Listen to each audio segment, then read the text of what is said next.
Update. Would I be the a-hole if I do not give my late boyfriend's house to his parents? Last year, I posted something here. Would I be the a-hole if I do not give my late boyfriend's house to his parents? r/AmItheAhole. First of all, thank you to all the people who replied and gave me some support. I really appreciate that. When I posted the story, I was in a really bad place, and everything was convoluted. I cannot tell you how hard it was for me to arrive at a decision. Many people advised me to take some time to think about it, but I really want to thank you/Ms. Saftig J. When I was logging out from Reddit back in the day, I saw their response, and it stayed with me for almost a week. That helped me decide to take my time before making any decision regarding the house. So I decided to wait until I felt I was able to think clearly. It took me a few months. It was hard. His parents kept bothering me with calls and emails about the house. They even hired a lawyer to talk to me about it, but my own lawyer told them all to leave me alone. They did not have any grounds if it had gone to a judge. Back in January, I finally felt able to make a decision. I told them that I was going to sell them the house for the original price my boyfriend bought it. I would still lose some money, but it was the best course of action for me, and that was my last offer. They refused it, saying that I should be a better person and let them have the house for less. They did not even dare to call me his boyfriend, just a person. So I decided to put the house on the market. In February, they reached out to me again, asking if my proposal was still on the table. I would have loved to tell them no, but I know my boyfriend wanted them to live there. So I told them yes, but they had to decide within a week. It was not necessary. They accepted right away. So I let my lawyer handle the sale. I did not want to see them anymore. I was surprised when my lawyer handed me a photo book of him as a child and preteen. It seems it was their way of trying to acknowledge their son's life. It is the only thing I am grateful for from them. A few weeks ago was my boyfriend's one-year memorial, and they did not show up. This means I can move on with my life without them bothering me anymore. Thanks again for all the comments and direct messages. You all are awesome. Oh, you're too nice for this planet. Bless you. Am I the a-hole for calling my mother out, for being a liar in front of our entire family? I, 20-year-old female, have been living at school for the past year, about a 45-minute drive from home. I have a scholarship that allows me to live on campus. At home, I live with my mom, 47-year-old female, dad, 45-year-old male, and older half-sister, 25-year-old female, who visits often. Recently, my mom's side of the family started a tradition of brunch at my aunt's house every other Sunday. This includes my parents, my sister and her toddler, my aunt, my mom's older sister, and uncle, my cousins around my age, my other aunt, my mom's younger sister, and my grandparents. Since the brunches started, I have been coming home on Saturdays and staying until 5 p.m. on Sundays. My mom is known for her baking, but most people do not realize she mostly uses boxed mixes. She is great at decorating, but when people compliment her desserts, it is usually about the look, not the taste. I do not mind boxed desserts, but I prefer baking from scratch. I have been baking from scratch for a couple of years, and I love it. I typically bake homemade cookies or cupcakes the night before brunch while my parents are out. My mom always brings a boxed cake she decorates. She has never had an issue with me baking until recently. A month ago, I brought homemade cookies to brunch, and everyone loved them. My older cousin's girlfriend even asked for the recipe, but my mom casually mentioned, "If only you knew the mess she left behind after making those." Everyone laughed, but I felt bad. I am clumsy, so I thought maybe I missed a spot and apologized for giving her extra work.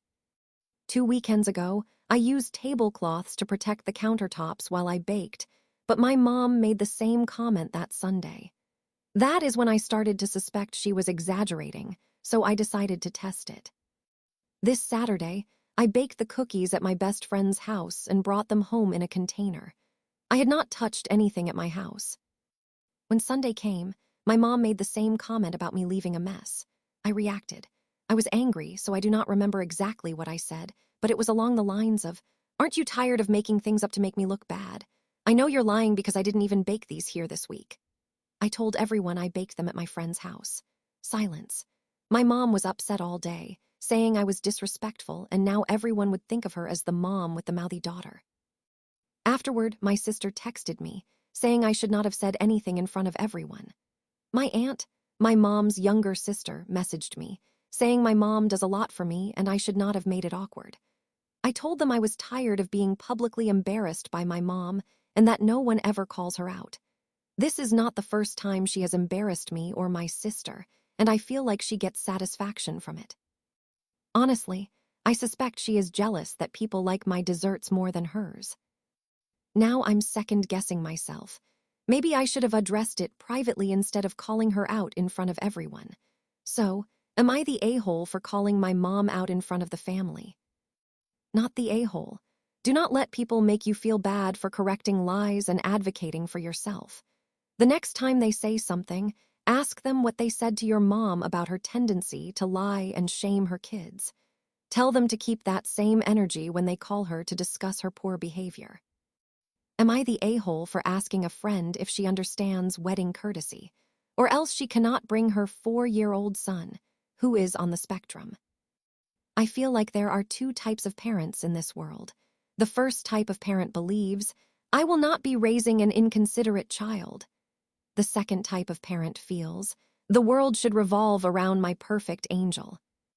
I myself have autism, and so do most of the people I socialize with, and this observation becomes particularly significant for us. I have noticed a huge difference in outcomes for kids who were raised by parent type 1 compared to parent type 2. The vast majority of my friends with kids are type 1 parents. That is why I have absolutely no problem with having kids at my wedding. I know they will ensure their children do not disrupt the serious parts of the event, and they will not just allow them to run wild during the fun parts. I have one friend who is a type 2 parent, and I really feel for her son because he is going to face a lot of social rejection as he gets older. He is probably one of the most spoiled, inconsiderate children I have ever met, but it is really not his fault.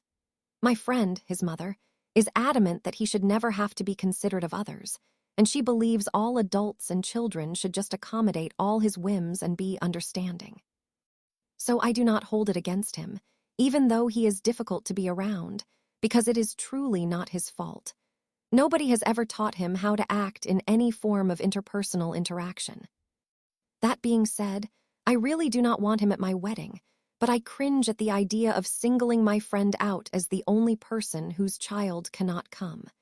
And she certainly will want him to come, as she does not go anywhere without him.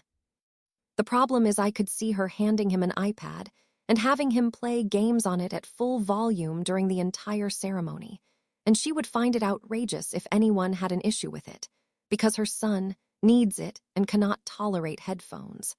There are several things like that which I could see her doing or allowing. I wanted to bring up the subject with her, but not be insulting towards her son. The way I approached it was trying to gauge whether or not she understands wedding etiquette, such as not playing loud videos during the ceremony. I just wanted to figure out if there would be any issues, but apparently this approach made me seem like a jerk according to her. Not the a-hole. I would not have done it, but mainly because I would have just gone ahead and told her he was not invited, and I would understand if she would not be able to make it. Maybe you were being condescending, but if her parenting has reached a point where you actually believe she would bring an iPad to the ceremony, I think she has been a bit of a jerk to everyone around her for a while. Also, I find it telling that you mention she found it condescending, but you do not mention anything about her saying, "Of course, I understand that. How dare you?" Maybe she did, but I suspect not. Am I the a-hole for telling my brother-in-law to stop picking on my kids, or he is not coming on vacation? I have 3 kids, Rob, who is 16 years old, Lisa, who is 14, and Anne, who is 9. Lisa is autistic, and her special interest is Taylor Swift. Rob and Anne go along with it and indulge her. They are good kids who care for and support each other, and yes, Rob and Anne get attention and support for their interests too. My brother-in-law, Hector, has this personality where he constantly tries to provoke people. You know, the whole "it's just a joke, bro" attitude. It is super childish, but whatever, he's family. Except, since my husband is out of the country, I guess Hector thinks he can do whatever he wants.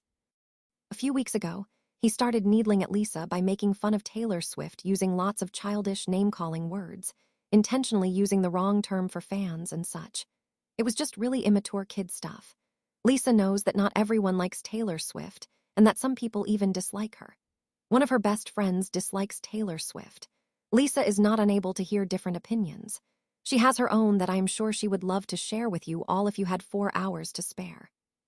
He would say, well, Swiffers did XYZ, and she would say, Uncle Hector, it is Swifties, and he would say it again to needle at her. Rob was in the room, I was not. Rob said to him, why do you keep using the wrong word? She told you the right word. Hector said he can say whatever he wants, and to cry about it. Rob said, it just seems like you are going out of your way to upset Lisa. Rob then asked Lisa to finish what she was talking about and to ignore Hector. This was when I came into the room, and Hector waved at the kids and said, Roberta's getting really mad that someone's joking about Mother. I was not in the room, so I did not hear the comment about me, and Rob said I would not get it.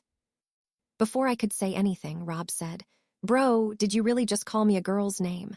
Are you 12? I put my hands up and said, okay, enough. Hector, stop. He said I am raising soft kids who cannot take a joke.